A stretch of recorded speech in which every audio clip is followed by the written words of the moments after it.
has a lot of areas to cover: job creation, reducing healthcare costs, protecting the homeland, all these things. And yet I've been so impressed and amazed. He's doing all this stuff. But I've been amazed at how he's focused on using technology in education, and the time and the energy that I've already seen you devote to this, and the testimony he gave a couple weeks ago. So thank you for being with us tonight. I also, sitting right next to him, is Jim Shelton.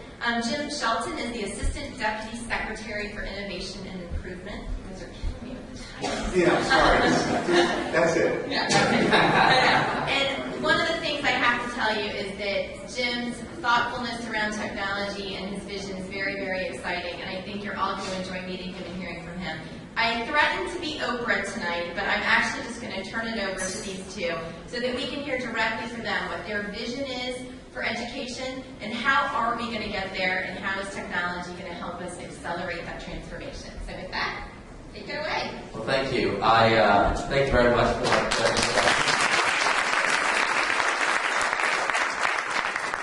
I'm going to provide just a few minutes of comments, and then Jim will do the same, and then we're going to engage with you all on questions. But we wanted to set the stage. First, to clarify, I'm not responsible for all of the things in the government. The President has essentially said this, and this is an important point, I think, generally for those of us in the room. For too long, technology had been essentially a box unto itself in the way we approach government, public policy. So folks would ask the question, what's the technology thing we're going to do next? And that had been the philosophy, but the President had said that, in a sense, the level of change we've seen in our economy more generally, that technology and innovation are almost critical aspects of everything that we do. And so the challenge in the President's mind was, how do I bring the voice of technology and innovation across my whole portfolio of priorities? And it is in that capacity the President was made the decision to appoint a Chief Technology Officer who would serve directly as an assistant to the President, advising on all of the other major priorities with the lens of how technology and innovation would make a difference. And so it is in that context that the President has asked that I pay attention to education, energy, healthcare, economic growth. And so I provide some modest contribution to a much larger debate that we are having. The topic of education is why Jim and I are so passionate and so excited about being with you all here today, because we do see a thoughtful role for technology and innovation in the debate going forward. It's less about hardware and software, but as I said earlier, the marriage of ideas and relevance. I see it as three basic pillars, and then I'll have Jim share his perspective. More broadly, I think we're having a discussion in this country about what it is that we're actually teaching. The debate around science, technology, engineering, and mathematics, that's been a key part of the President's agenda, helps us to think differently about what it is that we are teaching our kids. So the content itself is now up for discussion, and technology is playing a phenomenal role in helping to introduce new content. We heard from the Verizon team about their Thinkfinity portal. It's essentially a database of content, and so the ability to bring new content is critical. Second, it acknowledges that the method by which we teach, the traditional classroom with the chalkboard, with technology has been an area of opportunity and an area that some view as a bit of a challenge. But how we teach is increasingly a topic of discussion. One of the reasons why you heard Dr. Wright talk about my mobile learning device, I won't name the device, is that I actually have the majority of the content that I listen to is educational.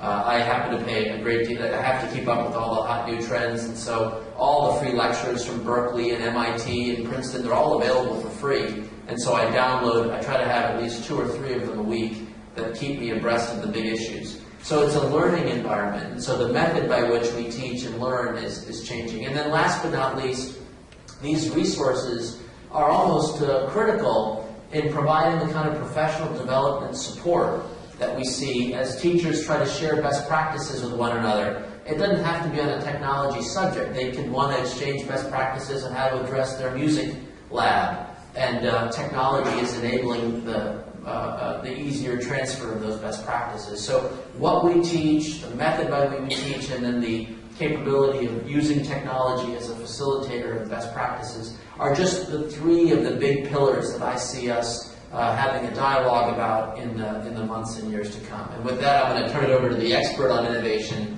our good friend Jim Shelton. Well, thanks. I'm honored to actually be here tonight, and honored to share the stage with Aneesh. I mean, when we first met, he flew in and he took off his cape. Yeah. Come on. And we had a fantastic conversation, because you know when you meet someone and you start talking about it and they're saying, that's exactly right. And you try to explain the same idea to 50 people and they look at you like you have 3 heads. It was one of those conversations. And what we realized is that our frames for thinking about this are very, very similar. I mean, I only have one thing, which is frankly what we talk about a lot around technology, 2 of the 3 pillars that Aneesh laid out. The access question. Right? Think about the world that we're going to have 4 or 5 years from now. By the way, I promise to be upbeat tonight, but there is one thing I want to talk about that's not quite as upbeat tonight, and I'll do it right now. Just get it out of the way. So 5 years from now, there's one really fantastic thing that we're going to have that we don't have today. The broadband infrastructure that actually is going to be a result of the investment made through the Recovery Act is going to be fully deployed. If it stays on track, it's going to be targeted at schools, hospitals, and community centers. Once you have that level of penetration in our communities, you know that it's much easier, especially with the evolution of technology, to even access the home. We have communities around the country that have all models for actually providing free or subsidized access to broadband, making it very easy for families to access it. And beyond that, the evolution of mobile devices will mean that we won't have to not say the names of certain providers, because almost everybody will have a platform that has at least the capacity that the devices we're seeing today have.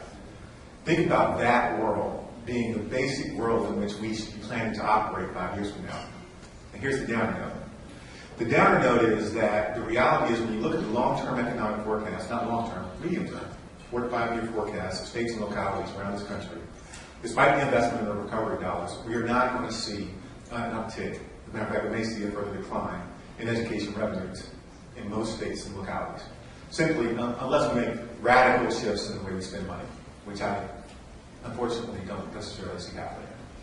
So what that means is that 4 to 5 years from now, the expectations are going to be much, much higher. You are all aware of the conversations about the new, fewer, higher, clear standards, international benchmark, et cetera, et cetera. You're also aware of the economic crisis we're in, what's happening to your budgets, and how the stimulus dollars are being used to fill gaps. But the reality is that what we have to be doing is evolving our systems very rapidly for a new cost structure. A new cost structure that I actually don't think we'll be able to achieve and get the kind of outcomes that we want without the use of technology. It's just that simple. So I don't know what your roles are in your state, how important you feel in your state, but people are about to figure out how important you really are. It's not just about the instruction, it's about everything. You're going to get pulled into everything. Think about the 4 assurances that we've laid out as a part of the Recovery Act. In order to get the $100 billion, the states have had to say that they're going to do 4 things. The international benchmark standards, aligned assessments. Think about the world of assessment and how you're going to do the kinds of assessments that we want to have with the depth that we want to have them at a cost that we can afford. That's the first one.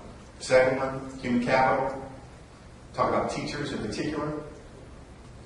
The emphasis that you've been trying to push for, I'm sure in your states, are putting together the data systems that allow us to actually figure out which teachers are most effective, doing what things, in what context, with which students.